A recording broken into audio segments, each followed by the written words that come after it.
Shalom saudara-saudara yang dikasihi di dalam Yesus Kristus. Firman Tuhan kita pada saat ini diambil dari 1 Petrus 4 ayat 14 sampai 16. Berbahagialah kamu jika kamu dinista karena nama Kristus, sebab roh kemuliaan yaitu roh Allah ada padamu.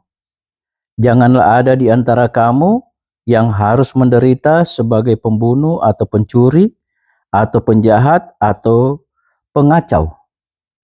Tetapi jika ia menderita sebagai orang Kristen, maka janganlah ia malu, melainkan hendaklah ia memuliakan Allah dalam nama Kristus itu.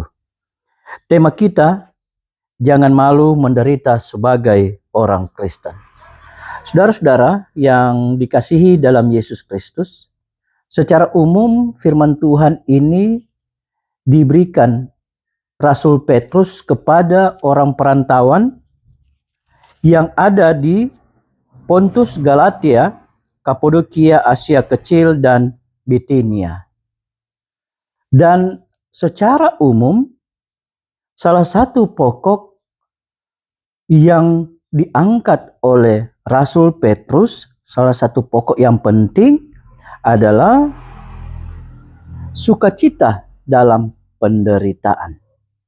Saudara-saudara yang dikasihi dalam Yesus Kristus, ini merupakan satu nasihat ataupun satu penguatan terhadap eksistensi orang Kristen yang ada pada waktu itu di 4 daerah. Yang mau ditekankan dalam hal itu bagaimana sebenarnya eksistensi orang Kristen itu harus tetap bertahan dalam berbagai kondisi, termasuk berada dalam penderitaan.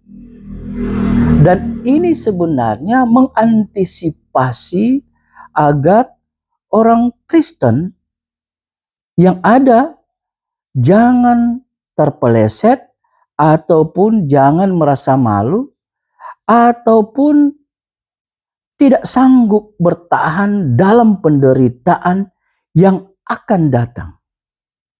Karena memang Petrus sebagai penulis surat ini, dia sudah melihat apa yang akan terjadi dan apa yang akan dirasakan oleh orang Kristen pada waktu itu.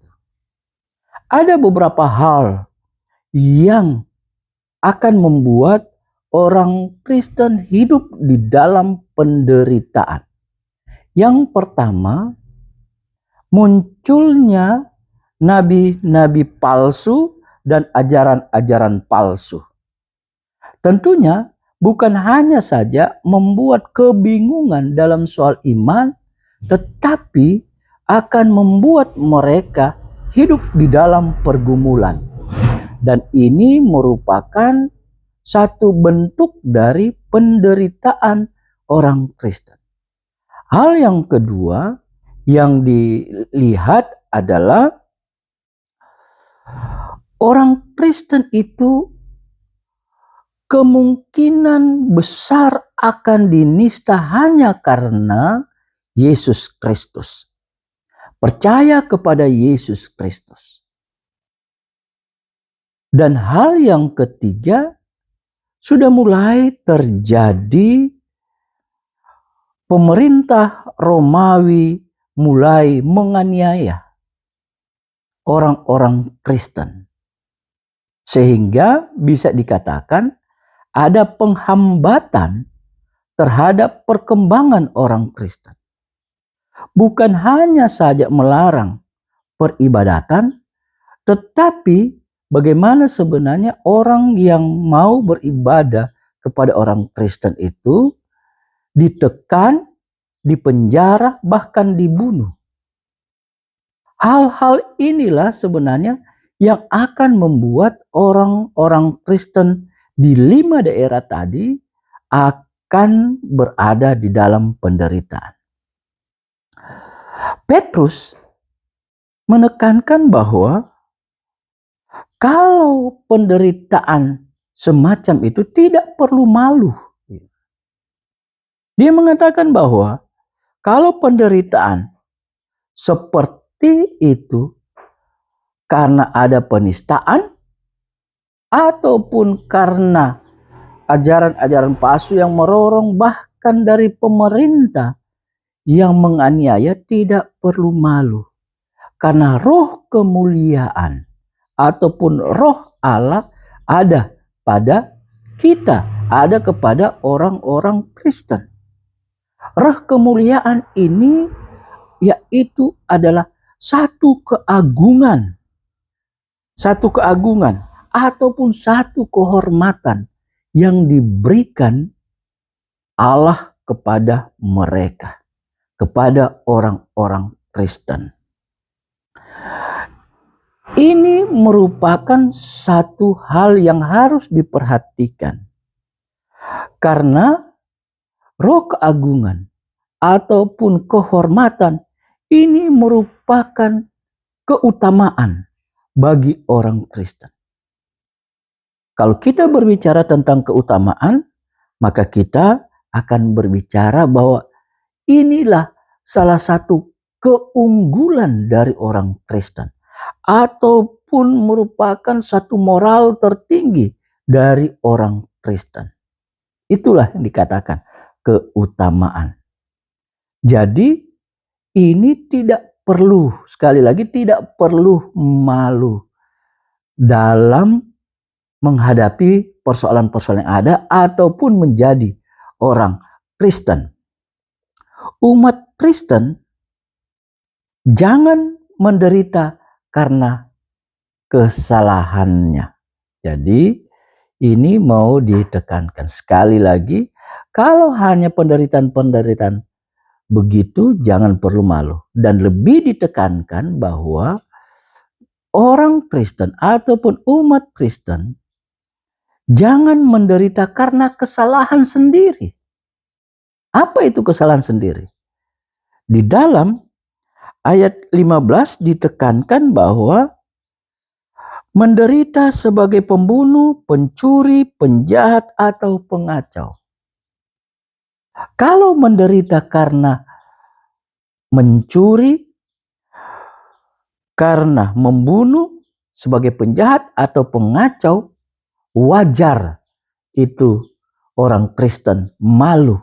Karena memang bukan itu karakter orang Kristen. Bukan itu cerminan orang Kristen. Malu karena perbuatan-perbuatan jahat, tapi karena kebenaran, karena percaya kepada Kristus, tidak perlu malu untuk menderita. Orang Kristen sekali lagi jangan malu berada dalam penderitaan. Karena apa? Pertama, kita ikut merasakan ataupun mengambil bagian dalam penderitaan Kristus Yesus. Karena kita bisa merasakan bagaimana kita hidup dalam satu persekutuan. Kita hidup sebagai satu dengan Kristus Yesus. Hidup dalam penderitaan dengan Kristus Yesus berarti akan mendapatkan kemuliaan bersama-sama dengan Kristus Yesus.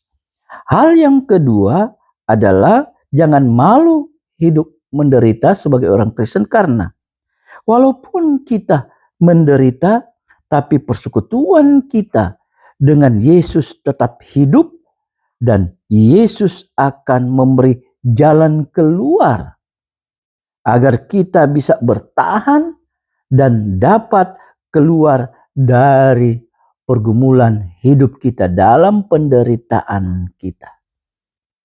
Dia akan memberikan kekuatan dan hikmat Tuhan akan bersama-sama dengan kita sehingga kita bisa bertahan hidup karena kekuatan yang diberikan oleh Yesus Kristus sebagai Tuhan, dan hikmat Tuhan akan memberikan kita jalan keluar untuk kita boleh keluar dalam berbagai-bagai penderitaan.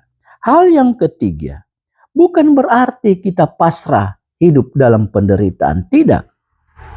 Akan tetapi ini mau memberikan kekuatan dan motivasi agar kita jangan kalah dengan penderitaan itu.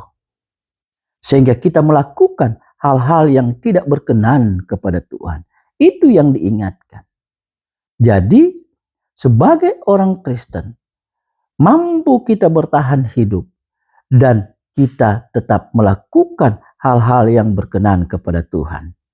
Sekali lagi saudara-saudara, sebagai orang Kristen, jangan malu hidup dalam penderitaan, karena ketika kita malu hidup dalam penderitaan, kita akan melakukan hal-hal yang tidak berkenan kepada Tuhan.